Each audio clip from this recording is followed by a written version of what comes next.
وقال فرعون ذروني أقتل موسى وليدع ربه إني أخاف أن يبدل دينكم أو أن يظهر في الأرض الفساد.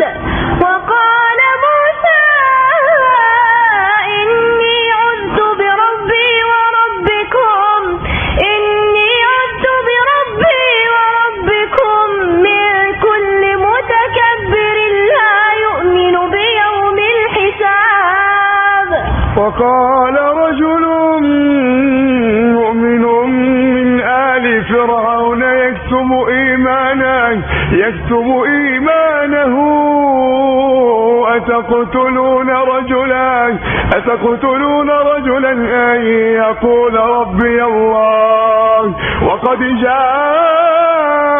جاءكم بالبينات من ربكم وإن يك كاذبا فعليه كذبه وإن يك صادقا يصبكم بعض الذي يعدكم إن الله لا يهدي من هو مسرف كذاب.